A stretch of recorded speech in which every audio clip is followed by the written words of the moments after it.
खाली JDA land क्यों? आप सरकारी जमीनों की बात क्यों नहीं करते? आप फॉरेस्ट लैंड की बात क्यों नहीं करते?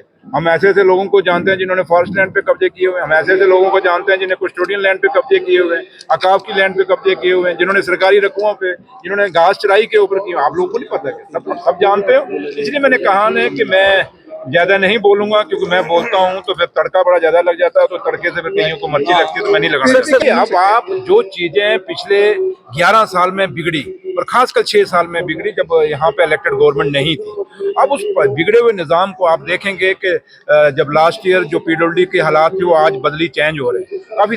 जैसे मेरे डिपार्टमेंट मेरे नीचे हैं, लेकिन मैं खुद मानता हूँ कि पहले उसमें काफ़ी खामियां थी, लेकिन अब मैं भी अभी ये भी नहीं कहता कि मैं 100% ठीक हो गया है, लेकिन टाइम लगेगा हर चीज़ में, चाहे वो माइनिंग थी, चाहे वो पीडब्ल्यूडी थी, चाहे वो इंडस्ट्री थी, हर चीज़ में सुधार। ऐसा ही है कि हर चीज़ को जो एक बिगड़ी हुई चीज़ हो उसको सुधारने में टाइम लगता है। अगर एक मकान भी आप 4 महीने बंद करके घर से चले जाओ, तो जब 6 महीने बाद वापस खोलते हो तो साफ सफाई नहीं करते, कितनी डस्ट हो जाती है, कितने जाले लग जाते हैं। तो ये जाले लगे हुए थे, वो जाले हम झाड़ रहे हैं, ये धूल डाल रहे हैं। लेकिन इतना यकीन मानिए कि इस 5 साल में जम्मू कश्मीर जो जैसे पहले जम्मू कश्मीर हुआ करता था उसको वैसे अपने पैरों पर खड़ा करेंगे। लेकिन उम्मीद ये करेंगे कि इसमें हिंदुस्तान की सरकार जो जम्मू कश्मीर के लोगों की ख्वाब है कि स्टेट का दर्जा बहाल हो, वो ख्वाब पूरा करेंगे। इसमें खाली हमारा रोल नहीं है, इसमें सुनील जी का भी रोल है, बीजेपी के लोगों का भी रोल है, सारी पार्टियों का रोल है। और ये कोई कहे कि एक पार्टी जम्मू कश्मीर में हालात ठीक कर सकती नहीं है। इसलिए इल्ज़ाम लगाने बड़े आसान है, लेकिन उन इल्ज़ाम को ठीक कैसे किया जाए वो बड़ा मुश्किल होता है। लेकिन मैं एक चीज़ दावे से कहता हूँ, और आप लोगों को भी हमें तारीफ करनी चाहिए कि काफ़ी सुधार हमने लाया है।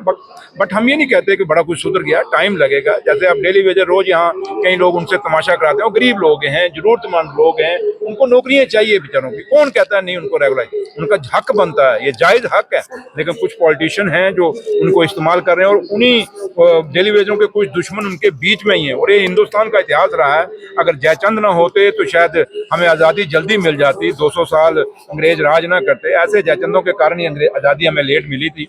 वैसे ही जयचंद उनके अंदर हैं जो किसी पॉलिटिकल पार्टी के कहने पे रोज उनको इकट्ठा करके ले आते हैं। लेकिन जब उमर अब्दुल्ला साहब ने परसों हाउस में आप लोगों के सामने कह दिया कि इस साल से फेस मैनर में हम शुरू कर देंगे, और जब फेस मैनर में हम क्यों कहते हैं कि आप एट ए टाइम, आप लोग पढ़े लिखे जर्नलिस्ट हैं, सीनियर जर्नलिस्ट हैं, आप सब लोग आप जानते हैं कि अगर हम एक झटके में उनको पक्का करते हैं, सैलरी कहाँ से दोगे?